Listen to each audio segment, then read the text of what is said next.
Probability का video number 6 for LT mathematics, TGT math, NBS KVS mathematics and DSSB TGT mathematics के लिए। तो इसमें जो हमारा क्वेश्चन है वो क्वेश्चन है, एक घुड़दौड़ में भाग लेने वाले 3 घोड़ों के अनुकूल संयोग अनुपात दे रखे हैं 1:2, 1:3, 1:4। इन घोड़ों में से कोई एक विजय हो, इसकी प्रायिकता। तो घोड़ों को अलग अलग मान लेता हूँ। पहले घोड़े को एक घोड़ा है ना, घोड़े एक ही जीतने की प्रायिकता। अनुकूल संयोग अनुपात a/e+b यानी 1/1+2 = 1/3। इसे मैंने कह दिया PA, प्रोबेबिलिटीज ऑफ A। ऐसी B के जीतने की प्रायिकता PB = 1/1+3 यानी 1/4। एंड C के जीतने की प्रायिकता PC = 1/1+4, 1/5। ठीक है, 3 घोड़े हैं, तीनों की अलग अलग जीतने की प्रायिकता। तीनों घोड़ों में से कोई एक विजय एक जीते यानी कि परस्पर अपवर्जी घटनाएं हैं। ठीक है, अतः किसी एक घोड़े के जीतने की प्रायिकता P = PA+PB प्लस का PC 1/3 + 1/4 + 1/5। एलसीएम लेके इसको सॉल्व कर लेंगे और जो भी इसका आंसर आएगा उसको आप लिख सकते हैं। ठीक है, क्योंकि एलसीएम ले लेंगे 3, 4 और 5 का। 3 × 12, 12×5 = 60। ठीक है, 60 एलसीएम आ जाएगा और इसको सॉल्व किया जा सकता है बहुत आसानी से।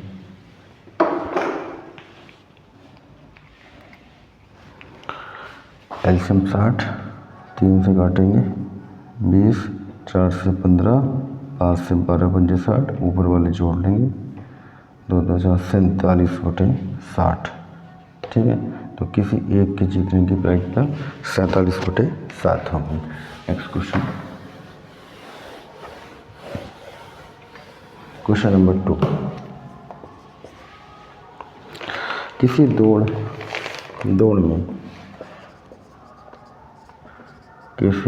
दौड़ में घोड़े A के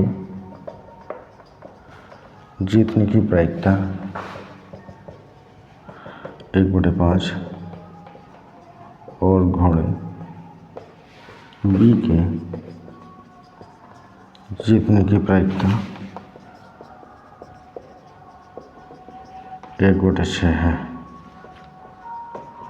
उनमें से किसी एक घोड़े के जीतने की प्रायिकता ज्ञात करो।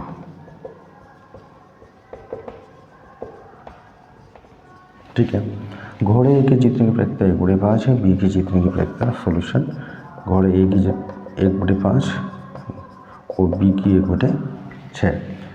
उनमें से एक घोड़ा जीते तो परस्पर अपवर्जी घटनाएं कोई सा एक जीतेगा। परस्पर अपवर्जी घटनाएं हैं किसी एक घोड़े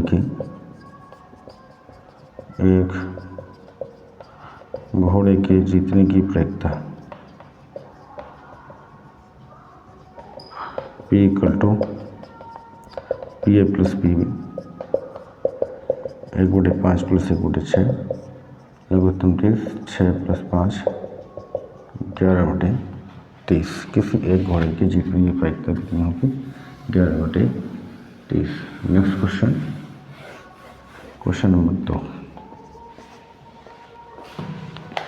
किसी प्रश्न को हल करने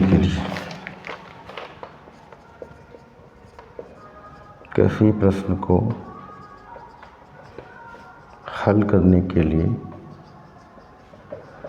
A की प्रायिकता 2/5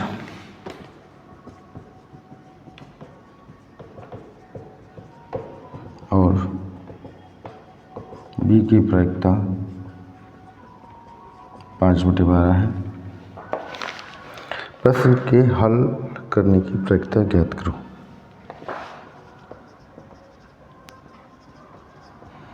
के हल करने की प्रक्रिया ज्ञात करो, यानी कि प्रश्न हल हो जाए, प्रश्न के हल होने की प्रक्रिया हमें बतानी है। तो इसमें कुछ कंडीशनें बन सकती हैं, जैसे कि पहले लेता हूँ ए के हल करने की प्रक्रिया PA 2/5, बी द्वारा हल करने की प्रक्रिया PB 5/12, ये दे रखा है। पहली कंडीशन यहाँ पे बनेगी, ए हल करे, बी हल न करे, इसे मैं कह रहा हूँ P1। ए हल करे यानी कि PA, बी हल न करे 1 - का PB 2/5 गुणा 1 - का 5/12, तो 2/5 गुणा 12 में से 5 गए, 12 - का 5/12, तो 2/5 गुणा 7/12। ए हल करे, बी हल ना करे, है ना, 14/12 × 60, ठीक है। सेकंड कंडीशन है, बी हल करे, ए हल ना करे, इसे कह रहा हूँ P2। बी हल करे यानी कि PB, ए हल ना करे 1 - का PA, बी हल करे 5/12 गुणा 1 - का 2/5, 5/12 गुणा 5 लघुत्तम 5 - का 2, 5/12 गुणा 3/5 15/60। थर्ड कंडीशन, ए हल करे, हो सकता है कि दोनों ही हल कर दें, और बी हल करे। ये 3 कंडीशन बन सकती हैं, पहला हल करे, दूसरा ना करे, दूसरा करे, पहला ना करे, या दोनों हल कर दें। तो 3 अपवर्जी घटनाएं हो जाएंगी, इनमें से किसी एक के द्वारा प्रश्न हल हो जाएगा, एक कंडीशन से, इससे, इससे या इससे, ठीक है। तो दोनों ही हल सपोज कर दे रहे हैं, PA × PB, तो PA का मान 2/5 × 5/12 यानी कि 10/60। अब ये तीनों कंडीशन क्या होंगी, परस्पर अपवर्जी होंगी।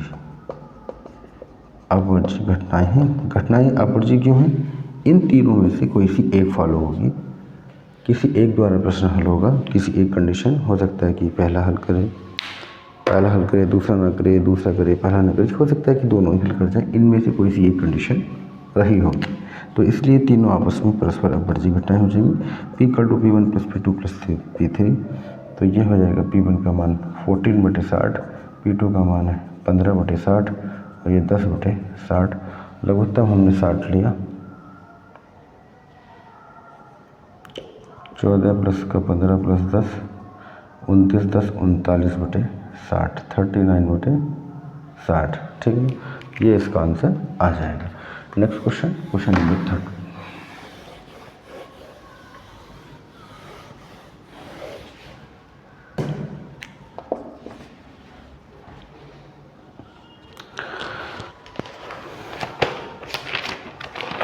आगे क्वेश्चन है, किसी प्रश्न ए द्वारा हल किए जाने की प्रक्रिया, ए के द्वारा हल करने की प्रक्रिया 1/3, बी द्वारा हल करने की प्रक्रिया 1/6, किसी एक द्वारा प्रश्न हल न किए जाने की प्रक्रिया।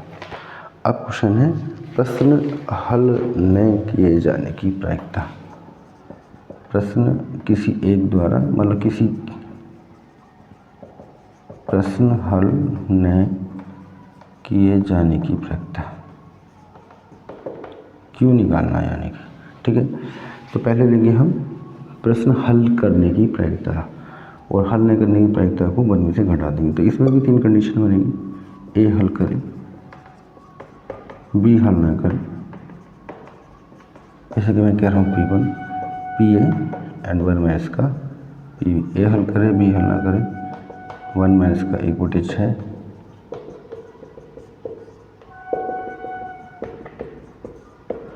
पाँच बटे 18, ए हल करे, बी हल ना करे। सेकंड हो सकती है, बी हल करे, ए हल ना करे, बी हल करे, ए हल ना करे, PB 1/6, 1 - का 1/3, 1/6, 3 - का 1/3, 1/6 गुणा 2/3, 2/18, ठीक है। तीसरी कंडीशन हो सकती है, ए हल करें और बी भी हल करें। हो सकता है कि दोनों हल कर जाएं, तो P3 P इंटू बी ए हल करें, बी भी हल करें, 1/18। इन तीनों में से किसी एक कंडीशन द्वारा प्रश्न हल होगा। प्रश्न हल होने की प्रायिकता, ये अवर्जी हैं तो जुड़ जाएंगी, P1 plus P2 plus P3। P1 का मान 5/18, P2 का मान 2/18, 1/18, 5 7 8/18। काट सकते हैं इसको, 4/9। प्रश्न हल न होने की प्रायिकता,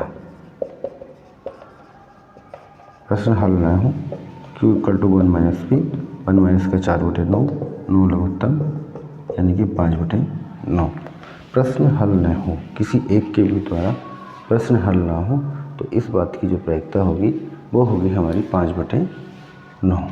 ठीक है, तो ये वाले क्वेश्चन चल रहे हैं। अगर हल करने की प्रायिकता दे रखा है, किस तरह से हम क्वेश्चन को निकाल सकते हैं।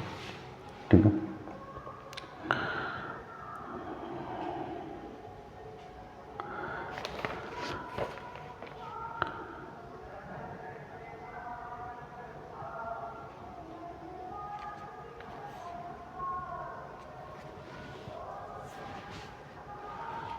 Next question.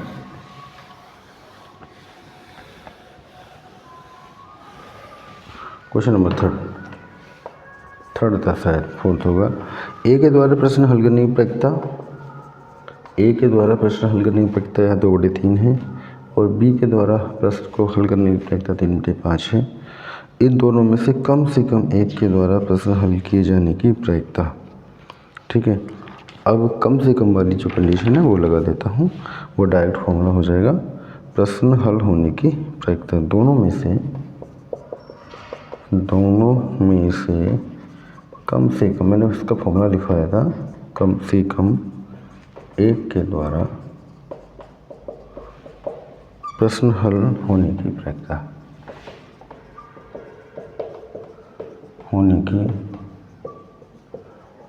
दोनों में से किसी एक के द्वारा, यानी 1 माइनस का PA और 1 माइनस का PB।